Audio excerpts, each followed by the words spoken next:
was given the power to think, the power to reason, the power to better himself.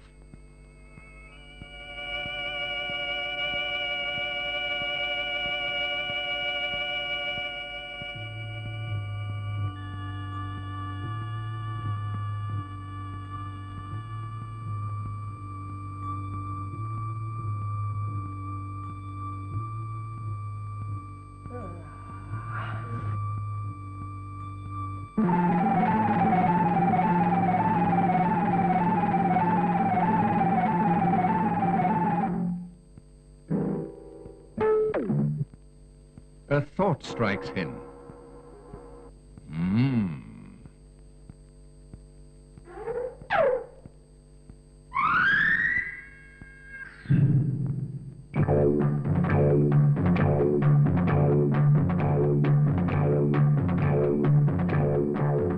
He invents the first handy weapon to kill for his food.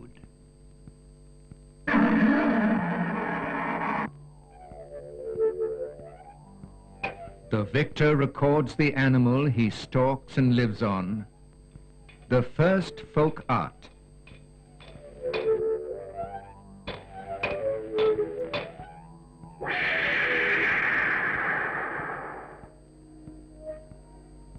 An idea comes to her. Fire that changes darkness into light. Fire that makes food more appetizing. Man's family grows. How can he feed more mouths?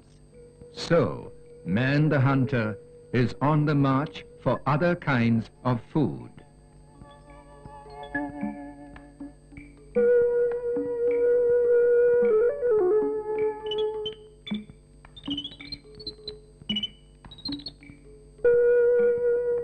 Perhaps on the search, man's child finds an ear of corn.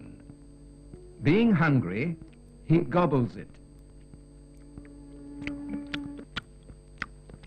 A grain from the corn falls down. The wonder of growth. A plant grows.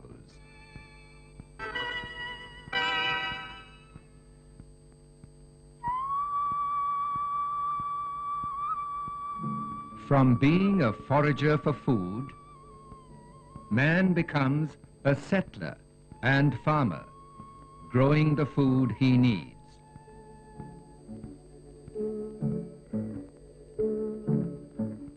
Thus did man first dominate his environment.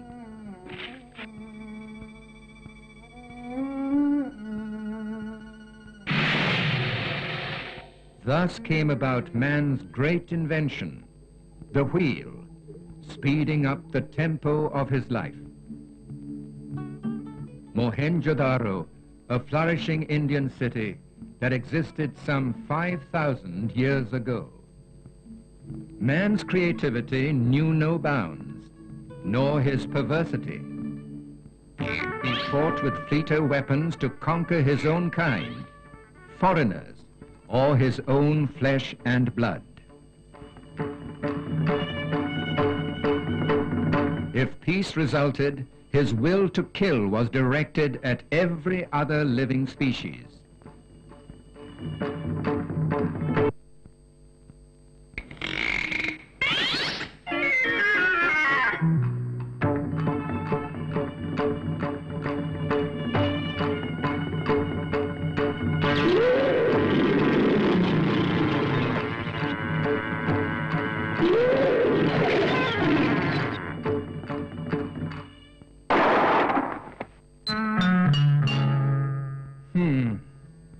Man, the victorious.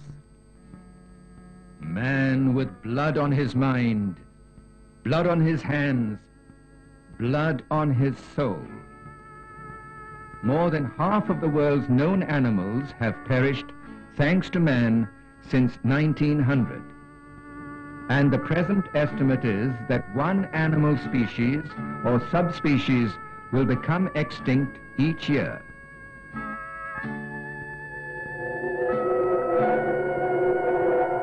Man's reasoning transformed a steaming kettle into a smoke-puffing steam engine, transporting man into the industrial age. Another leap forward for man through medical science. The death rate lessened year by year.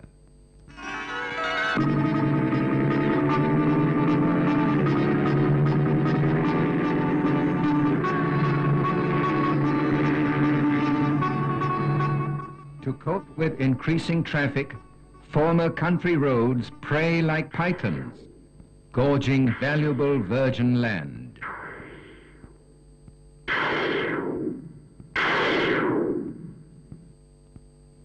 To solve city congestion, more skyscrapers appear to house office and factory workers and their families.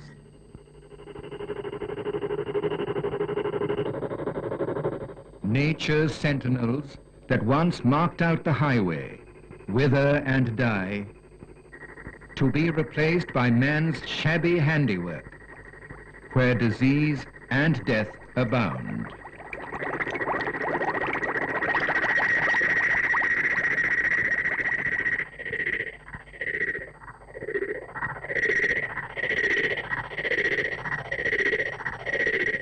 Man, his own hangman, and high the scaffold.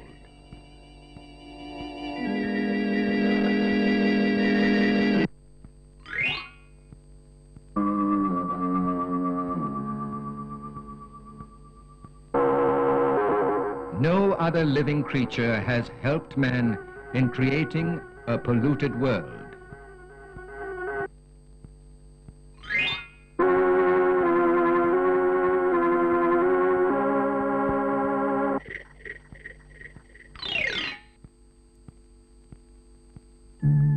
For centuries, nature warned man of his folly, but he paid no heed.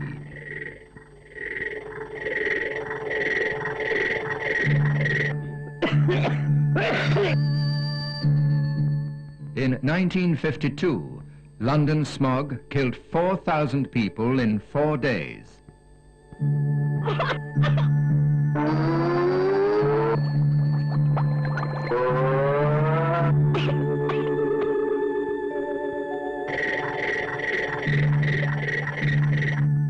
Pollution poisons and slowly exterminates man in many ways.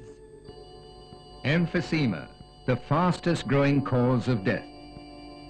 Lung cancer is found twice as often in air-polluted cities as in the countryside.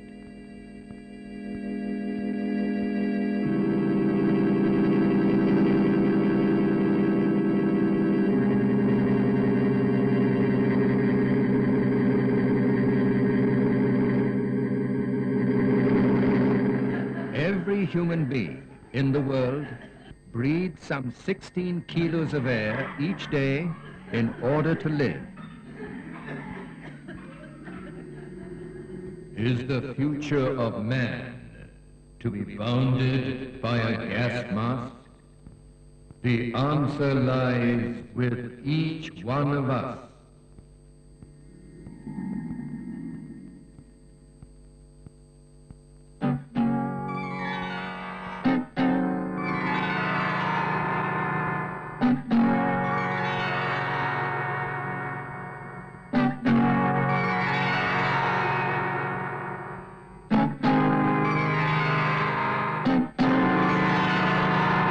Yeah.